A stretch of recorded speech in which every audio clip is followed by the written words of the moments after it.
नारलाई नाव के गांव में हर साल क्रिकेट टूर्नामेंट्स होते थे। उसमें हमेशा रायगढ़ वॉरियर्स का टीम ही जीतते थे। विराट उस टीम का कोच था।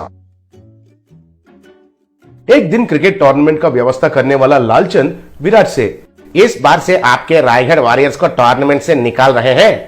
आप लोग बॉल टैंपरिंग करके मैच जीत रहे हो कहकर हमें पता चल गया है, इसलिए आपको बैन कर रहे हैं। सर आप ऐसे क्यों कर रहे हो? मुझे मालूम है ये आपका गांव है और आपको तो आपका नारलाई नेस्टी फेलोज टीम को जितवाना है और वो हमारे टीम होते हुए ये नहीं होगा कहकर आपको मालूम है, इसलिए हमको बाजू में हटा दे रहे हो। लेकिन आपको इतने स्पॉन्सर्स, इतने पैसे हमारी टीम के वजह से ही आ रहा है, ये आप मत भूलिए। अगर हम हमारे अपने रायगढ़ में खुद टूर्नामेंट लगाएंगे तो आपका वीपीएल में से कोई भी हिस्सा लेने के लिए भी नहीं सोचेगा, ये मत भूलिए। तुम ऐसा सोचोगे कहकर मुझे पहले से ही मालूम था, इसलिए मैंने पहले ही बीसीसीआई से ऑर्डर लेके आया। अब आपको प्रोफेशनली क्रिकेट खेलने का सवाल ही नहीं है। मतलब क्रिकेट बॉल को या टेनिस बॉल को इस्तेमाल करके प्रतियोगिता में हिस्सा लेने का इजाजत नहीं है और कौन सा भी प्रतियोगिता खुद लगाने का भी इजाजत नहीं है। आपको चाहिए तो फुटबॉल खेलिए।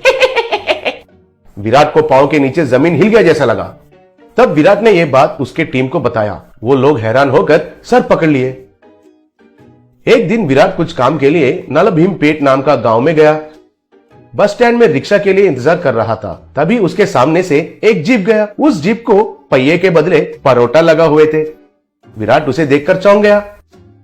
रिक्शा नहीं मिलने के कारण विराट पैदल से जा रहा था।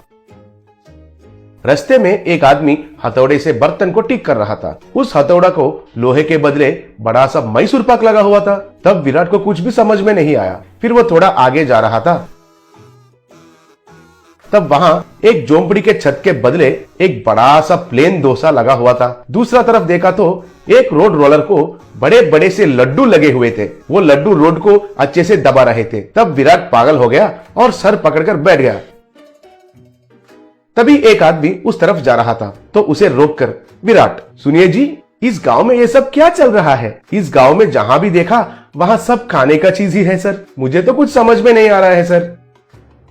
अच्छा, वो हमारे गांव में नलभीम नाम का एक बावर्ची है। उसका एक होटल है। वो कई तरीके के खाने का चीज बनाता है। उसका हाथ से जो भी बनता है वो खाने का चीज कंक्रीट और लोहे से भी मजबूत रहता है। शुरुआत में हम लोग उसके पास कुछ भी नहीं खरीदते थे, लेकिन धीरे धीरे से उसका महानता हमको पता चला। उसका खाना बनाने का कला को कैसे इस्तेमाल करना है हमको पता चल गया। कम कच्चे में बहुत मजबूत चीज बनाकर देता है। हमारे गाँव के सब घर उसका बना हुआ कलाकंड से ही बने हैं, इसलिए हमारे गाँव को उसका नाम नलभीम कहकर रख दिया। कहकर चला गया।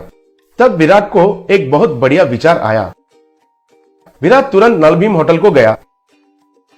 वहां लोग क्यू में खड़े होकर बड़े बड़े पराठा, मैसूर पाक, जैंगरी लेके जा रहे थे।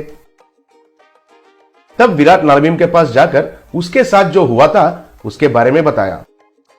मुझे समझ में आया है सर, आपको क्रिकेट बॉल से भी कड़क बॉल चाहिए। वो स्विंग करना चाहिए, इन स्विंग भी और आउट स्विंग भी घूमना चाहिए। उतना ही है ना? उसके लिए मेरा पानी पूरी इज द बेस्ट सर। मैं आपको क्रिकेट बॉल के साइज में एक पानी पूरी बनाकर देता हूँ, आप कुछ भी चिंता मत कीजिए। विराट उनको प्रणाम किया। थोड़े दिन के बाद विराट रायगढ़ में इंडियन पानी पूरी लीग कहकर नया टूर्नामेंट का अनाउंसमेंट किया। बहुत टीम उसमें उत्साह से भाग लिए और टूर्नामेंट शुरू हुआ। तब कमेंटेटर, दुनिया में पहली बार पानी पूरी से क्रिकेट खेलना और वो हमारे गांव में होना, मुझे बहुत खुशी हो रहा है। अभी खेल शुरू हुआ। बॉलर ने बॉल को पकड़कर उसके पैंट के ऊपर नीचे रगड़कर शाइनिंग किया। वो पानी पूरी को कितना तेजी से डालता है अब हम देखते हैं। चलो शुरू करो। तब बॉलर ने बॉलिंग किया। वो पानी पूरी इन स्विंग होके विकेट को गिरा दिया। He is out. हमारे ईशान पानी पूरी से विकेट को गिराकर एक इतिहास में नया रिकॉर्ड बनाया, कहकर चिल्लाया। वो फिर से बॉलिंग किया। तब बैट्समैन ने पानी पूरी को जोर से मारा। वो आसमान में चला गया। वो पानी पूरी जाकर ग्राउंड को पार करते हुए एक घर का खिड़की को तोड़ दिया। याहू, फर्स्ट पानी पूरी 6, कहकर चिल्लाया। उसके बाद कमेंटेटर, अब पानी पूरी थोड़ा पुराना होने के वजह से कैप्टन ने स्पिन ऑप्शन को लिया। फिर स्पिनर ने बॉलिंग किया और वो बैट्समैन के बाएं ओर गिरकर स्पिन हुआ। वाओ, पानी पूरी तो क्रिकेट बॉल से भी दुगना स्पिन हो रहा है। ये टूर्नामेंट के बाद दुनिया में सब लोग क्रिकेट बैट को छोड़कर पानी पूरी से ही क्रिकेट खेलना शुरू करेंगे। थोड़े देर के बाद अंपायर को भूख लगा। तब वो एक पानी पूरी बॉल को